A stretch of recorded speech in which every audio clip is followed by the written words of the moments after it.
What's up, Internet? Kern 1776 here with another tarp shelter video for you. Yeehaw.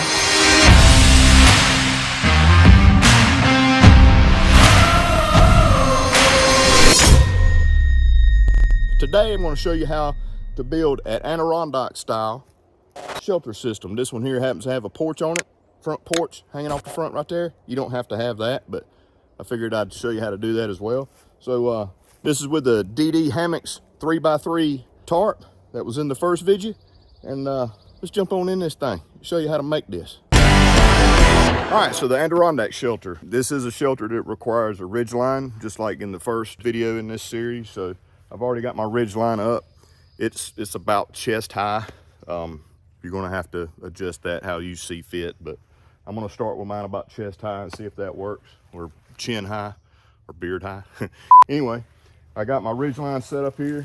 Probably can't see it, it's black and it's real thin line, but got my ridge line here, and I got 2 prusik knots on the ridge line. So I got the tarp, Rona!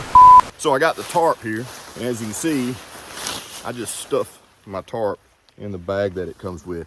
I don't like folding my tarps up because I feel like over time, folding them neatly over and over and over again in the same spot prematurely wears out those fold areas. But that's my opinion. I think over time that's an issue. So to me, randomly stuffing it into the stuff sack, yes, it's got wrinkles in it and stuff like that, but who cares? It's a shelter, it works, and I think it makes the shelter last a little bit longer by not prematurely wearing out areas from folding. Anyhow, let's get this shelter put up, shall we? Okay, so what you want to do is you want to find an end or corner piece of your shelter. And again, this one has 19 tie out, so you got your corner tie out, another tie out, another tie out, and etc. all the way down to the corner. So what we're going to do is we're going to take our corner here, and as you can see, I've got some pre-made guy lines already attached to this. We're not going to use this one, but I keep mine attached. You can do the same if you like. So we're going to throw our corner over like so. All right, so again, I've got my corner loop, I got my next loop, and I've got my next loop. So I'm going to go to this loop right here, and I'm going to take a toggle that I just made out of a piece of green little limb off of a little tree here. I'm going to run the toggle through the loop, and that toggle through my prusik knot, where the prusik is on the webbing, not on the toggle. All the toggle is doing is giving it a secure place to lay. There's not a whole lot of pressure going on your toggle. I'm gonna do the same thing to the same loop on the other side to create a triangle over the ridge line.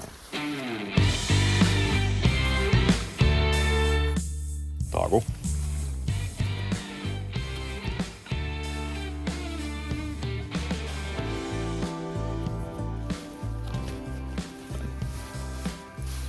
Now I'm gonna pull my prusik knots tight.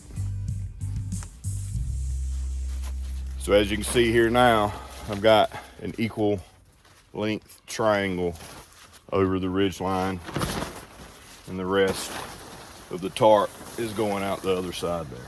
The great thing about using a continuous ridge line and prusik loops or prusik knots versus a single piece of cordage going from that loop to the tree and another piece of cordage going from that loop to the tree is it's easy to center your tarp.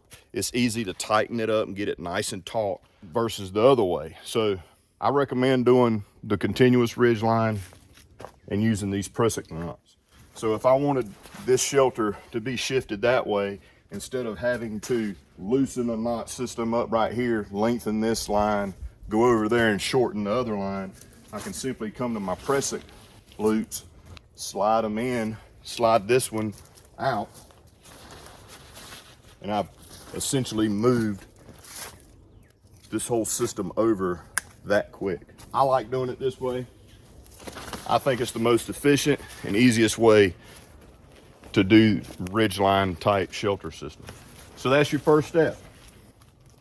Now let's peg out the rest of it. So on this back side here, what we're going to do is we're going to find our corner that's hanging down straight below the ridge line.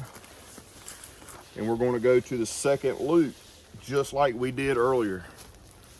So I'm essentially on the same plane as I am to the one that's connected to the ridge line, and we're going to stake that out nice and tight.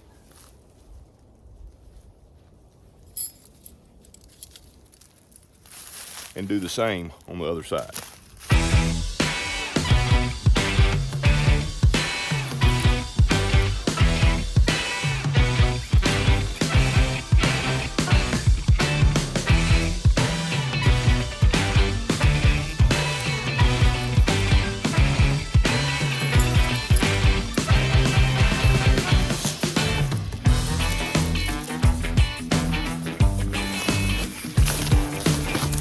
In this corner here that we have left between these stakes, we're just going to tuck that under, and that can be used as a little ground sheet to keep gear on. I'm going to tighten that up a little bit better.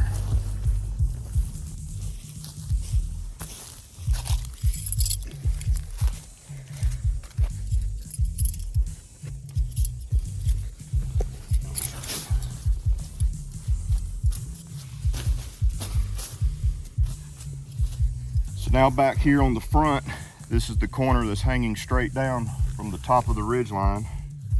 We're going to pull that down and stake it out as well. And you can do that at a little bit of an angle, which I kind of like to do, so it's not straight down. And do the same on the other side.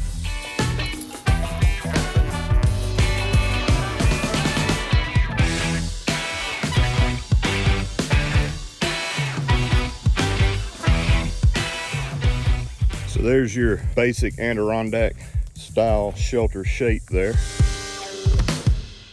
And what you can do if there's a tree out in front of you, which there's not for me, you can tie this out to a tree with some cordage and have essentially a little roof area, porch area, or you can just run it out to the ground at a slant like that, or simply just toss it over the back there and not have a porch area, but you still have basically a lean-to covering here with a ground sheet. You can throw your pack, you can sit there, whatever, to keep off the ground. Or of course, if you do have a trekking pole, or you want to find a stick in the woods, you can always put you a stick here, run a guy line to a peg in the ground, and you have a nice shelter above you as well. So that is the Adirondack Shelter with the DD 3x3 tarp, with and without a porch. Great shelter, does pretty good with keeping you out of the elements. It is quite open, so in the aspect of being able to see your surroundings, that's a good thing. You are able to have a little bit of a ground sheet here to set gear on, which is a plus. It does a pretty good job of withstanding wind and a decent amount of rain, but it is quite open. It does shed well off the back. It's a great shelter system. Its drawbacks are in heavy weather situations, it could be a little bit cumbersome and you could get a little bit wet, but does a great job when you're not in a wet situation with heavy rains or anything. It does a really good job of reflecting heat. If you have a fire out in front of you, it does a real good job of radiating heat back and really heating the space up under the shelter. That's a plus for this. Just a really quick and easy way to have shelter with a ridgeline if you have trees available. Another drawback of this particular type of shelter is you don't really have standing room, but no big deal. Plenty of room to lay, plenty of room to get your gear out of the elements, and quick and fun, easy shelter to put up. And another thing that you can do if you want to get a little bit more headroom in here while sitting, be able to tuck in a little bit further, is the tie point here. You can tie cordage to this and tie it to a tree and pull this out. Gives you a little bit more room in here if you're sitting down or sitting on the ground cover here, to kind of be able to back up a little bit more into the shelter. So as always, I appreciate you guys watching. Be sure to like and comment down below, share with your friends, be sure to subscribe and hit the bell icon so you'll be notified when I post more videos, especially more videos in this series showing how to make different types of tarp shelters. I figured I'd do them all in separate videos instead of one long video, because that way it'd be easier for you guys just to go directly to one type of shelter and watch that one piece there versus filtering through a longer video with all of them in there. So hopefully you enjoy this series. Go outside and practice this, folks. Get you a tarp, go out there and practice setting up these shelters so you'll have them in your repertoire if in the event that you need them, or if you just want to go out and spend some time in the woods, you can throw yourself up a nice shelter so you can be out of the elements if need be. So love you, mean it. See y'all on the next video.